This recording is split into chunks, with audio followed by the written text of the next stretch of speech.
സംസ്ഥാനത്ത് തുടരുന്ന കനത്ത മഴയെ തുടർന്ന് പമ്പാ നദി കരകവിഞ്ഞൊഴുകിയതോടെ പത്തനംതിട്ടയിലെ ആറന്മുള ശ്രീ പാർത്ഥസാരഥി ക്ഷേത്ര പരിസരവും ജംഗ്ഷനും പൂർണ്ണമായി വെള്ളത്തിനടിയിലാവുകയും ഒറ്റപ്പെടുകയും ചെയ്തു. ക്ഷേത്ര ദർശനത്തിനെത്തി അവിടെ കുടുങ്ങിപ്പോയ ഭക്തരെയും പ്രദേശവാസികളെയും സുരക്ഷാസേനയും അധികൃതരും ചേർന്ന് ലോറികളിലും വലിയ വാഹനങ്ങളിലും സുരക്ഷിത സ്ഥാനങ്ങളിലേക്ക് മാറ്റിപ്പാർപ്പിച്ചു.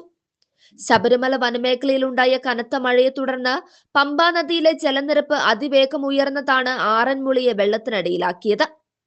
ക്ഷേത്ര പരിസരത്തും സമീപത്തെ പ്രധാന റോഡുകളിലും മുട്ടിനു മുകളിൽ വെള്ളം ഉയർന്നിട്ടുണ്ട്. കനത്ത പ്രളയ സാഹചര്യവും പള്ളിയോടങ്ങൾക്ക് സഞ്ചരിക്കാനുള്ള ബുദ്ധിമുട്ടും പരിഗണിച്ച് പ്രശസ്തമായ ആറന്മുള വെള്ളസദ്യ ചടങ്ങുകൾ മാത്രമായി പരിമിതപ്പെടുത്തിയിരിക്കുന്നു. ആറന്മുള MLA അബിൻ വർക്കിയുടെ നേതൃത്വത്തിൽ ജനങ്ങൾക്ക് അടിയന്തര സഹായങ്ങൾ എത്തിക്കുന്നതിനായി പ്രത്യേക ഹെൽപ്പ് ലൈൻ സംവിധാനവും ആരംഭിച്ചിട്ടുണ്ട്.